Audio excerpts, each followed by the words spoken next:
नमस्कार मित्रांनो, मित्रमैत्रिणींनो नमस्कार. आज आपण काही महत्त्वाच्या गोष्टी बघूया. महिलांविषयीचे काही महत्त्वाचे विषय असतात ते आपण हाताळतो, नेहमीच हाताळत असतो.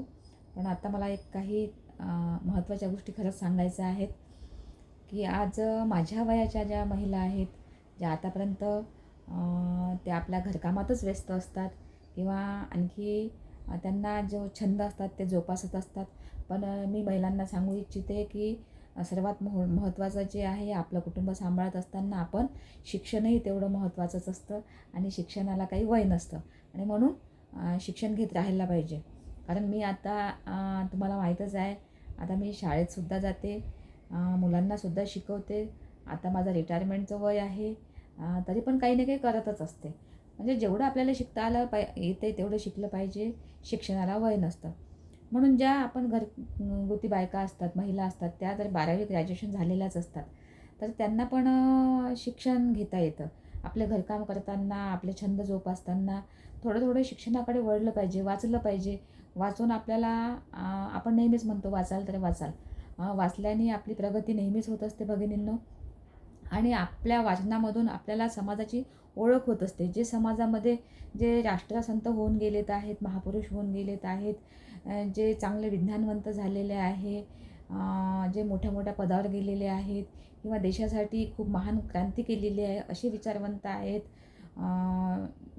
थिंकर मोठे मोठे आहेत, ते आपल्याला वाचायला आवडलं पाहिजे आणि वाचले पाहिजे. काही पण मिळो, कुठलं पण पुस्तक मिळो, आपण वाचत राहिलं पाहिजे.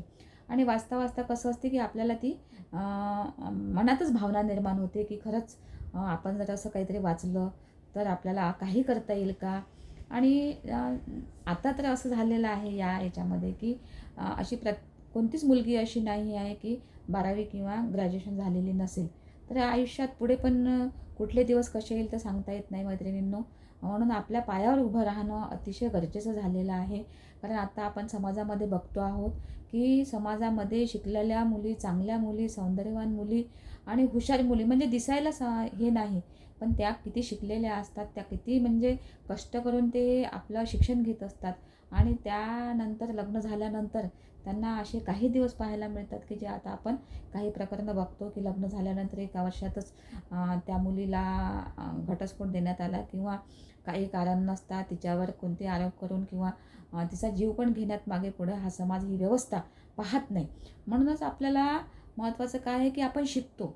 ठीक आहे, आपण 12वी झालं, ग्रॅज्युएशन झालं, पण कसं आहे डिग्री किंवा डिप्लोमा केल्याशिवाय गत्यंतर नसते. आता आपण बी ए झालो आहे तर आपण बी एड केलं पाहिजे, एम एड केलं पाहिजे किंवा अनेक अशा गोष्टी शिकण्यासारख्या आहेत किंवा प्रॅक्टिकली नॉलेज असलं तरी ते कुठेही आपल्याला कामी पडतं. म्हणून अशा वेळेस काय केलं पाहिजे, शिक्षणाकडे आपल्या महिलांचा जास्त भर असला पाहिजे. म्हणजे शिक्षणाला मी तेच सांगितलं पहिल्यांदा आपणास की शिक्षणाला वय नसतं. शिक्षणाला वय नसतं म्हणजे महिलांनी शिक्षण घ्यायला पाहिजे. आता समजा वायसीएममधून जे यशवंतराव चव्हाण मुक्त विद्यापीठ आहे, तिथूनसुद्धा आपण 12वी जरी शिकलेल्या असतील मुली तरी त्यांना तिथून बी ए करता येतं. बी ए झालेल्या असतील तर तिथून त्यांना एम ए करता येतं. एम ए केल्यानंतर बी ए केल्यानंतर त्यांना तिथून बी एड करता येतं किंवा अन्य असे काही आहेत ज्या गोष्टी छोट्या मोठ्या शिकायच्या असतात. आता काही मुली असतात की त्यांना ज्या आता 10वी-12वी शिकलेल्या मुली आहेत त्या ITI करतात, कोणी इंजिनिअरिंग करतात, कोणी इकडे वैद्यकीय शास्त्राकडे वळतात. पण खरंच महत्त्वाची गोष्ट सांगायचं म्हणजे की शिक्षण हे वाघिणीचं दूध आहे, हे वाक्य आपण ऐकलेलं आहे. जो प्राशन करेल तो गुरगुरल्याशिवाय राहत नाही, असं म्हणाले डॉक्टर बाबासाहेब आंबेडकर. म्हणजे शिक्षण हे खूप महत्त्वाचं आहे. कुठेही, कधीही, कोणत्याही वेळेस कामी पडू शकतं. कारण जरी आपलं म्हणजे आता मुलींचे लग्न झालेले असतात आणि नाईलाजास्तव त्यांचे घटस्फोट होतात, तर त्यांना आपल्या पायावर उभं राहता यावं यासाठी आपल्याला शिक्षण अतिशय महत्त्वाचं आहे. मी आता एवढे झाले पण तरी पण सुद्धा माझं शिक्षण चालूच आहे. तुम्हाला मी नेहमी दिसत असेल की काहीतरी लिहित असते, काहीतरी अभ्यास करत असते किंवा अशा गोष्टी माझ्या चालू असतात. आणि ठीक आहे ना, आपलं वय झालं म्हणून काय झालं, पण परीक्षा देत राहायच्या. प्रत्येक विषय आहेत, महत्त्वाचे विषय आहेत. इतिहास आहे, पॉलिटिकल सायन्स आहे, अर्थशास्त्र आहे, समाजशास्त्र आहे. या गोष्टी आपल्याला महिलांना शिकण्यासारख्या असतात. त्याच्यामधून भरपूर काही शिकायला मिळतात आणि त्याच्यामध्ये आपण शिकून आपली प्रगती करू शकतो. म्हणून मी महिलांना एकच सांगते की मुलींना घाबरू नका. शिक्षण व्यवस्था ही जरी अशी असली तरी घाबरायचं कारण नाही. कारण आपल्याला न्याय मिळाला पाहिजे. अन्याय कुठेही सहन करायचा नाही.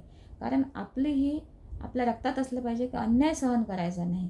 जर आपल्याला कोणी कमी समजत असेल तर ते कमीपणा त्यांचा त्यांच्याजवळ ठेवायचा. पण आपल्यात कमीपणा काही नाही. मी सक्षम आहे, मी मजबूत आहे, मी संघर्ष करू शकते. जोपर्यंत आपल्या मनात ही जिद्द किंवा ही चिकाटी राहणार नाही तर आपण कधीही मागे येऊ शकत नाही. कोणत्याही म्हणजे कुठलाही संघर्ष आला तर त्याला म्हणजे ताकद असली पाहिजे आपल्यात, की त्या कुठल्याही गोष्टीला सामोरं जायची ताकद आपल्या महिलांमध्ये असली पाहिजे, की मी आणि समाजाला दाखवून द्यायचं आहे की मी खरंच कुठेही कमी नाही, मी करू शकते. अरे आपण सांगतोय पुरुषांच्या खांद्याला खांदा लावून आज स्त्री चाललेली आहे. कुठल्या ठिकाणी स्त्री नाही हे सांगा मला. सगळीकडे आपण ज्या पदावर आहेत, जे मोठे पद आहेत, समजा आता आपण हे जनरली तर आपण शिक्षक झाले, डॉक्टर झालेत, शिक्षिका आहेत, मोठ्या डॉक्टर आहेत, इंजिनियर आहेत, सायंटिस्ट आहेत, किती मोठ्या पदावर महिला गेलेल्या आहेत. आपण कल्पना चावला पाहिलेल्या आहेत, सुनीता विल्यम पाहिलेल्या आहेत. आज या एवढ्या मोठ्या नासामध्ये काम करताना आपण त्या महिला बघितलेल्या आहे. मग महिला पण ताकद नाही का? म्हणून महिलांनी शिकायचं, संघर्ष करायचा आहे की नाही. तू एक सक्षम आहे. म्हणून मी नेहमीच सांगत असते की महिलांनो, तुम्ही स्वतःला कमी समजू नका. कारण तू एका पुरुषाला जन्म दिलेला आहे. तुझ्या कुशीतून पुरुष जे आता मोठ्या हिमतीने सांगतात की आमच्यासारखा संघर्ष स्त्रिया करू शकत नाही, तर स्त्री कुठेही कमी नाही. तूच तर जन्म दिला ना पुरुषाला, तूच त्याला वाढवलं, तूच त्याची माय झाली, तूच एका पुरुषाची पत्नी झाली, तूच एका पुरुषाची पहिल्यांदा मुलगी झाली, तूच एका पुरुषाची बहीण झाली.